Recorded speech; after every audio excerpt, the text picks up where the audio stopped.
Qu'est-ce qui peut pousser quelqu'un en surpoids à se suicider? Lundi, je t'ai fait une vidéo sur le suicide où j'expliquais en long et en large ce qu'était le suicide. Et donc, tout ce que je parle dans la vidéo précédente va aussi correspondre à cette vidéo-ci. Donc, si tu ne l'as pas vue, je t'invite à voir la vidéo de lundi ici sur le suicide. Et donc, comme je l'expliquais dans la vidéo de lundi, le suicide va être une solution à un besoin d'en finir avec une douleur, avec une souffrance. Et accompagné avec cette souffrance, c'est une sensation d'impuissance, une sensation de ne pas pouvoir s'en sortir, qu'il n'y a pas d'autre issue, et que la seule issue pour se libérer de tout ça, c'est en finir. Et donc, dans ce cas-ci, ça va être connecté par rapport au poids. Par rapport au poids, par rapport au surpoids, par rapport aux problèmes qui sont connectés avec le poids. Et donc ici, on va trouver différentes souffrances. Par exemple, il va y avoir la souffrance justement de ne pas perdre le poids. Il y a des gens qui essayent, mais tout ce qui est possible et imaginable, et qui ne parviennent pas à perdre du poids. Parce qu'ils ne parviennent pas à manger moins, ou parce qu'ils mangent moins, et ils ne parviennent pas à perdre du poids pour autant. Et qui ont essayé, il y a des gens qui ont la sensation d'avoir tout essayé. Tous les types de régimes, les opérations, les machins et tout. Et au bout d'un moment, tout le monde a un niveau de saturation. Tout le monde a un point de rupture où, à un moment, il n'en peut plus, quoi. Et à force d'essayer, ces gens essayent, ils mettent de l'énergie, ils mettent du leur, et ça ne marche pas. Et donc, au bout d'un moment, ils peuvent arriver à un point où c'est plus supportable. Ensuite, il y a la stigmatisation. La stigmatisation due au surpoids.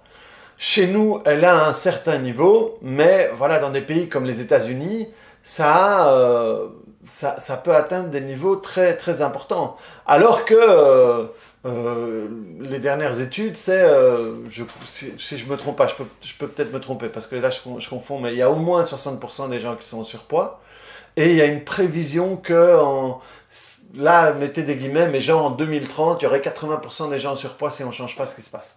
Et donc aux États-Unis, il va y avoir ce qu'on appelle le body shaming, ça veut dire apporter de la honte par rapport au corps. Et ils peuvent être très, très, très méchants. C'est vraiment une société où il y a le pire comme le mieux, et où les agressions envers les personnes en surpoids sont vraiment terribles. C'est de l'harcèlement, il n'y a pas d'autre mot. Ici, on va parler plutôt de grossophobie. Et je trouve ce terme complètement ridicule. Je ne sais pas qui c'est qui l'a inventé, mais grossophobie, c'est la peur des gros. Ou la peur d'être gros. Les gens qui humilient ou qui font des remarques aux personnes qui sont en surpoids, c'est pas de la peur, quoi. C'est du rejet, c'est de la connerie. On va pas chercher un autre mot, c'est de la connerie plus que de la peur. C'est un besoin d'humilier l'autre pour se sentir supérieur. Donc, il n'y a rien à voir avec la peur. Mais bref, on utilise le terme grossophobie.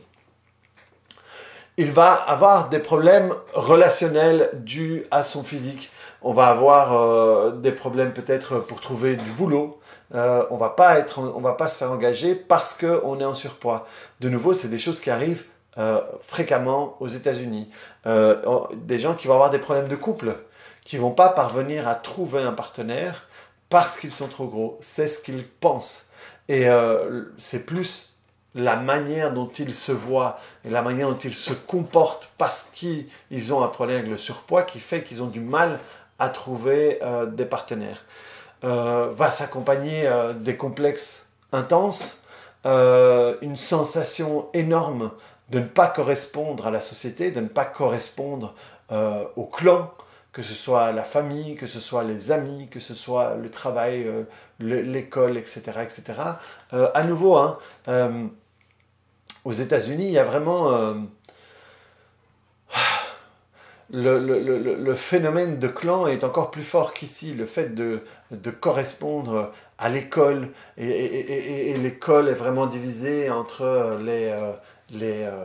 les gens populaires, les gens machins, comme le sport est très important aux États-Unis, surtout quand on arrive à l'université, le type qui joue dans l'équipe de football américain, les gonzesses qui sont cheerleaders, ça a l'air caricatural comme ça, mais il y a vraiment ça. Et il y a le clan des intellos, il y a le clan des machins, et après, il y a parfois la tête de Turc, et qui peut être la personne en surpoids. Et donc, là, et le pire, c'est qu'à ce moment-là, les gens peuvent développer un besoin de correspondre et de faire partie de ce clan qui le rejette. Et donc là, c'est horrible parce que ce sont des personnes qui rentrent dans des situations où ils sont prêts à accepter toutes les humiliations pour pouvoir faire partie du clan. Ce qui détruit complètement leur estime d'eux, cette sensation qu'ils ce sont que des merdes, et donc ils sont prêts à endurer ça pour qu'on puisse les regarder, pour qu'on puisse leur dire « Ok, viens, il y a une place pour toi dans notre groupe. » quoi. Et c'est dommage parce que tout ça vient souvent rajouter à la raison pour laquelle ces personnes sont en surpoids dans un premier temps. Il va y avoir le problème le poids connecté à le besoin de l'obsession de la nourriture.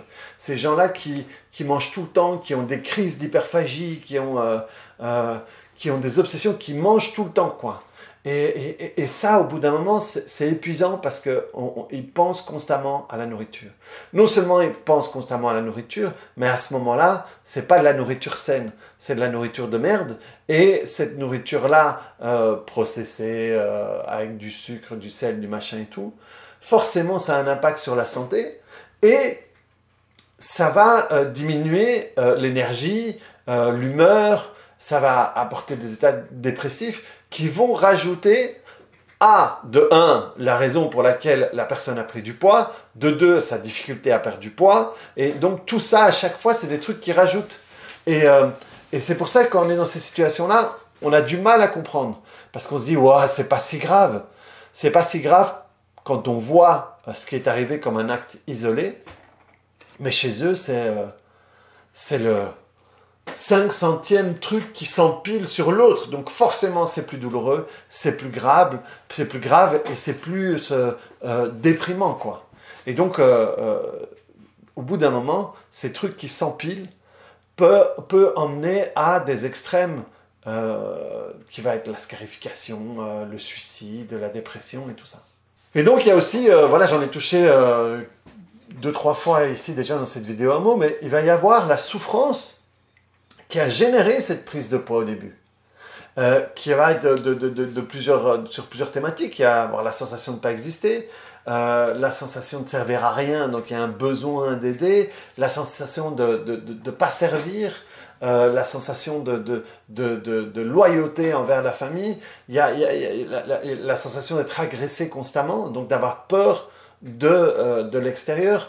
Tout ça sont des raisons qui vont faire que les personnes vont prendre du poids, selon qu'on les prend en haut, en bas, au milieu, le ventre, tout le corps, chair ferme ou pas, les différents modèles de prise de poids, à chacune va avoir sa raison. Et donc cette raison fait que la solution que trouve l'inconscient, c'est prendre du poids.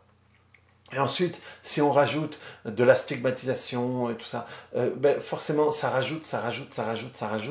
Et au bout d'un moment, tout ça n'est pas supportable, quoi. Et donc, après tout ça, la personne va avoir un besoin d'en finir, va avoir un besoin de trouver une solution qui va faire qu'elle ne va plus sentir cette douleur, qu'elle ne va plus sentir ces tourments, qu'elle ne va plus sentir constamment ce truc qu'elle porte sur elle et qui la torture, quoi. Et certains même vont utiliser déjà... quand on voit ces personnes en surpoids, j'allais dire à l'américaine, ces gens qui font 250, 300, 350 kilos, 400 kilos, certaines de ces personnes-là ont déjà utilisé la nourriture et le surpoids comme une tentative de suicide.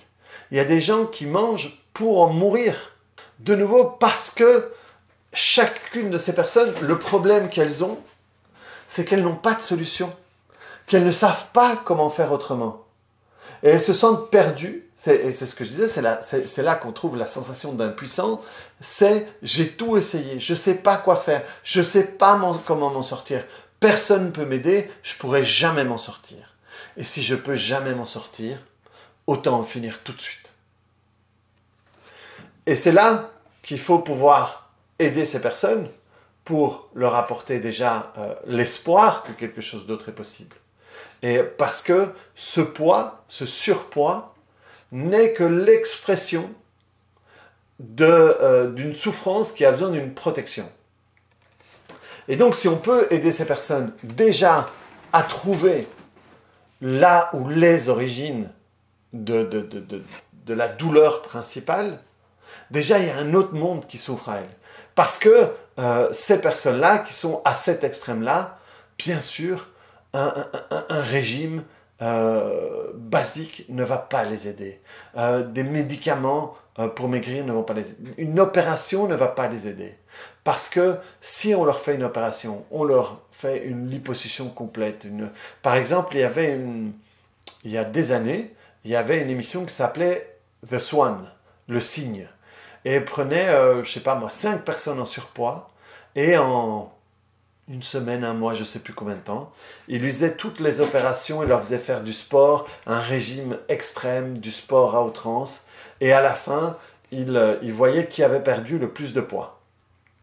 Et ils ont fait une étude sur les personnes qui ont fait cette émission, et il y avait un truc comme 98-98% des personnes qui avaient repris le poids qu'elles avaient perdu là-dedans. Parce que ils ne règlent pas le problème initial. Et donc pour ces personnes-là, c'est encore pire. Parce qu'elles ont elles ont eu un portefeuille illimité pour faire tout ce qu'on leur dit qu'il faut faire. Et elles regrossissent, donc c'est vraiment, dans leur tête, c'est vraiment de leur faute. C'est vraiment à cause d'elles. Et le truc, c'est que j'avais un prof qui avait l'habitude de dire le poids, ça se passe entre la fourchette et la bouche. Mais la fourchette et la bouche, ce qui empêche de mettre ce qu'on a dans la fourchette en bouche, mais ce qui se passe, c'est qu'il n'y a pas on n'utilise pas le y a qu'à ou il n'y a pas qu'à. Il n'y a pas qu'à manger. Ou il n'y a qu'à arrêter de manger. Ça ne marche pas comme ça. Ce qui est important dans la fourchette, c'est comprendre qu'est-ce qui apporte la fourchette à la bouche. Et apaiser ça, travailler tout ça. D'où l'intérêt dans un premier temps, et ça fait sourire beaucoup de personnes, l'intérêt d'apprendre à s'aimer tel qu'on est pour le moment. Dans un premier temps, c'est ça. C'est j'apprends à m'aimer, même si j'ai 40 kilos de trop. Et ça, je ne vais pas le faire par je vais bien, tout va bien, tu es beau, tu es joli. Non, c'est on va travailler, apprendre à s'aimer, c'est pas rajouter du positif. C'est dans les techniques que j'utilise, c'est on va aller voir, ok, donne-moi toutes les preuves de ne pas t'aimer, donne-moi toutes les bonnes raisons pour lesquelles pas t'aimer.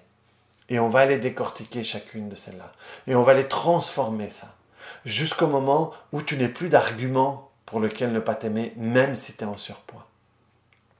Et tu puisses apprendre à t'apprécier tel que tu es, pour toi, pas pour ton poids.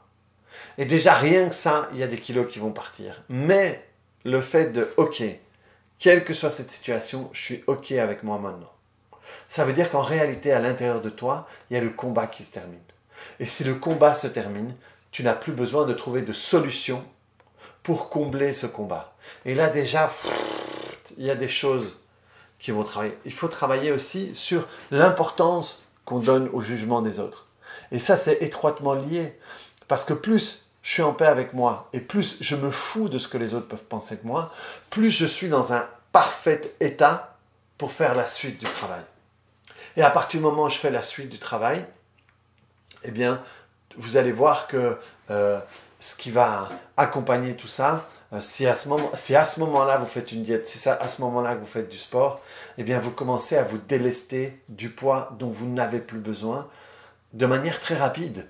Moi, ça a été très rapide la manière dont moi j'ai perdu J'ai perdu 18 kilos en 2 mois. C'était impensable pour moi parce que je faisais ce travail constamment. Et donc, c'est important de passer par cette case-là. Parce que si tu passes par cette case-là, de nouveau, tu n'as plus la raison de te suicider parce que tu as ton problème de surpoids. Et là, tu arrives à la limite. Et non seulement tu arrives à la limite, mais tu la dépasses de ça. Et le fait de la dépasser de ça, c'est ici où tu as les idées suicidaires. Et donc déjà, si tu arrives là, tu n'as plus ce gap-là qui t'emmène vers le suicide. Et donc, à partir de là, tu continues à descendre. Et à partir de là, tu continues à te délester du poids. Et surtout, à ce moment-là, tu commences à te comprendre. Ok, ce poids-là, je l'ai pour ça. Tiens, là, j'ai perdu.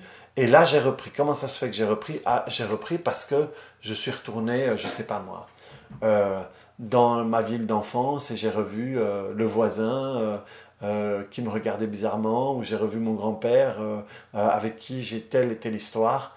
Il dit, ah, ok. Et donc, tu travailles là-dessus, tu fais la paix avec tout ça, et tout d'un coup, hop, les kilos que tu avais repris, tu les repères. Et là, quand tu fais la paix avec là, tu ne les repères pas. En fait, tu te délestes d'eux, parce que tu ne vas plus les reprendre pour cette partie-là. Et ce qui est chouette là-dedans, c'est que tu commences à t'observer. Et quand tu t'observes, tu commences à te comprendre. Et c'est pas, je fais régime, je perds, j'arrête de faire régime, je reprends. Je fais régime et j'arrête. Non, là, à ce moment-là, tu comprends pas ce qui se passe. Tu crois que c'est dû au régime. Et donc, mais le but, c'est comprendre, ok, tiens, ici j'ai repris. Pourquoi j'ai repris?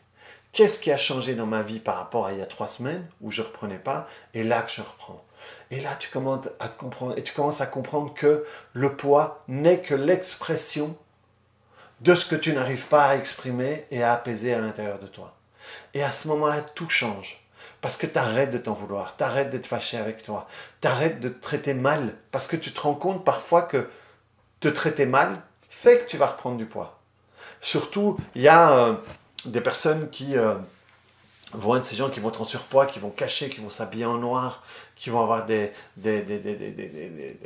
la graisse flasque, qui vont avoir peur de tout. Mais ces gens-là ne se rendent pas compte que plus ils s'insultent, plus ils se maltraitent, plus ils prennent du poids, parce que pour eux, le poids est une protection contre les agressions extérieures. Donc ils ne comprennent pas que tant qu'ils ne vont pas arrêter de s'agresser constamment, ils ne vont pas pouvoir se délester de leur poids. Donc voilà ce qui t'as ce poids qui arrive à la limite du problème où c'est trop, et là tu as un gap qui monte encore et qui t'amène vers les idées suicidaires. Et donc c'est important de pouvoir travailler sur tout ça, de pouvoir te délester de tout ça, pour de un, sortir de la zone suicide, et ensuite continuer à travailler pour sortir de la zone même surpoids. Donc voilà les amis, c'est pas exhaustif, hein, je peux vous amener dans plein de méandres encore, mais c'est ce qui me vient ici, si jamais j'ai plus d'idées, je ferai une deuxième vidéo là-dessus. Et avant de terminer, comme c'est vraiment connecté à ça, parce que pour en arriver à l'envie de se suicider quand on est en surpoids, on passe par là, je t'invite à voir ou à revoir cette vidéo où je te parle de l'anxiété par rapport au poids. Et ça va renforcer ce que j'explique ici, et ça va t'aider à comprendre encore plus. Donc voilà les amis, on se retrouve vendredi pour une vidéo où je vais parler de suicide et d'abus sexuels. Salut!